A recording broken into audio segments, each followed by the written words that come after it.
My name is Jessica Morris, and I was diagnosed with HPV when I was 22 years old. I live in Clinton Hill, Brooklyn by myself, besides my companion, Falcor, the dog. He's great. He's the right size for my apartment. Very social. He loves the get-togethers and the big family meals as much as I do. I started out cooking for my family when I was, as soon as I was allowed in the kitchen and allowed to touch the stove, I was cooking. Tonight, my friend Andrew is coming over and I'm making a lentil and Italian sausage soup with a side of Brussels sprouts and pancetta. I first discovered that I had HPV when I was in college. The first thing that clued me in that something was wrong was that I had genital warts, and I knew I needed to do something about it, but I was so grossed out I didn't even want to deal with it. I was absolutely ashamed of having genital warts. I felt like it said something about me that I was ashamed of. I felt dirty, and I felt, like it somehow spoiled me a little bit. And at that time I didn't really know that genital warts signified anything other than genital warts. That was the first I'd heard HPV mentioned. Once I was done with the outward symptoms, I was ready just to get back to my little house on the beach and my friends, like a cute girl again. I felt young and I felt otherwise healthy, and like I had better things to do than spend my time dealing with gynecological issues.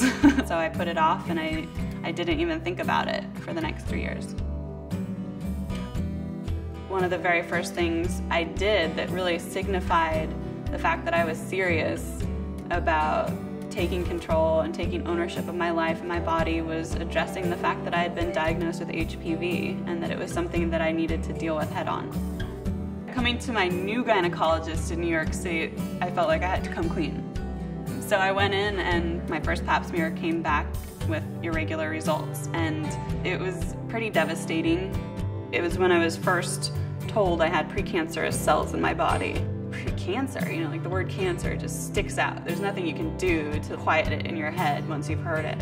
As a 26-year-old, it's not something I expected to be dealing with. It was pretty hard to be dealing with that in a first-person sense at that point. There's the confessional where, yes, I've had genital warts before. Well, that must explain what's going on now. And she's like, oh, well, no, not necessarily. It's HPV, but there are these different strains of it. And genital warts is not the same strain that causes irregular cancerous cells on your cervix, and that's what was happening to me now. And I got really anxious, and I got pretty depressed.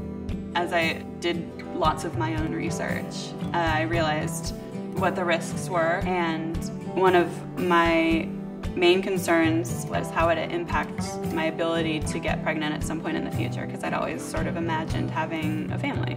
And I was also in a new relationship with a new guy at that point, and it was something that I had to deal with immediately, tell him, okay, I'm actually gonna have to have surgery, and oh, it's because I have precancerous cells on my cervix, and I'm gonna need you to bring me to the hospital and make sure I get home safe. Are you okay with this?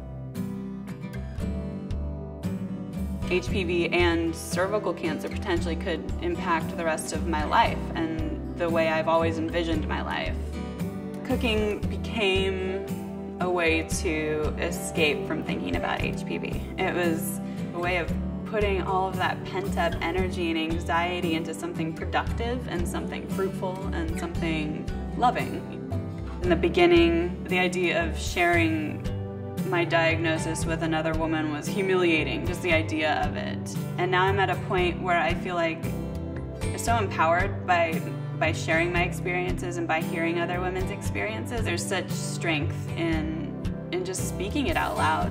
It was almost a physical weight off of my back. I imagine that there are many women, younger and older than me, that haven't had that weight lifted yet. Maybe they don't know that there are people out there that they can relate to about HPV, and I think it's really important for women to know that they're never alone.